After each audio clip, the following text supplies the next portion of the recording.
Listen to this. The Taliban have been very pragmatic and very businesslike as we have approached this withdrawal. They were actually very helpful and useful to us as we closed down operations. Absolutely astounding. These are people who also are still, there's one family at least out there begging Joe Biden to get an American back who was kidnapped by the Taliban over a year ago. They're still holding Americans. What do you make of a man in uniform who makes a statement like that about the enemy? That's that you can say on television. That's tough. Yeah. That's tough. I don't know that man. I didn't, as far as I know, I didn't serve under his command. I don't know what political pressure on his shoulders, but I know what it means to be a Marine.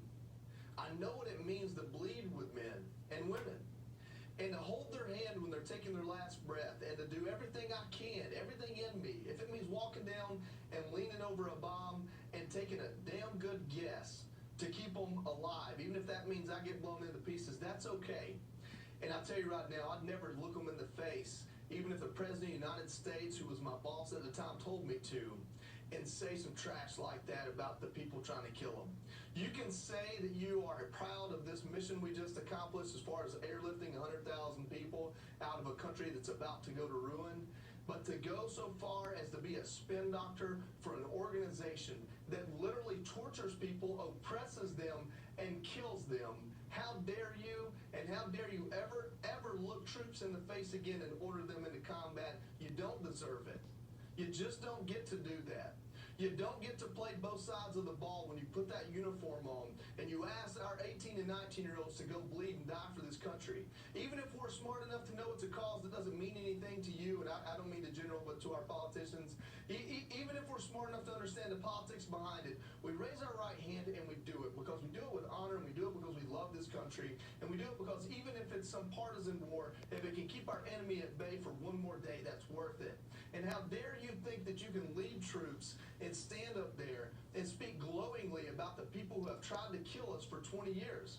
How dare you do that? It is shocking. Listen, if you want to withdraw and botch it, turn it into an evacuation, sure, and spin on that, that's okay. Listen, I am proud of the men and women that got everyone out of there. Sure. But to go so far as to brag on the Taliban, that's just, it's betrayal is what it is. It is, and if there is a point where you have to do that, or you could resign in protest, where there is this understanding about what is appropriate, what decency really is. It's hard enough with everyone who served, you and your brothers and sisters, now watching this collapse, but then to praise the people as they stood there and aided Al-Qaeda and aided bin Laden as we are just within a couple of weeks of the anniversary of September 11th.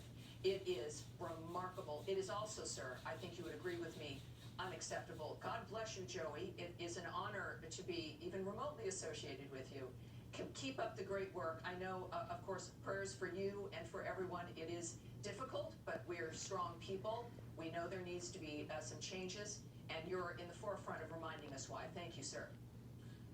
Thank you, and don't forget about those still recovering from that bomb that weren't killed by it. We need to pray for them. Yes, we've got a few of our troops I know have already been transferred here to the United States. Families are asking for prayers for the seriously injured, and that must be on our forefront of our minds as well. Thank you, Joey. All right, now here tonight also, Fahim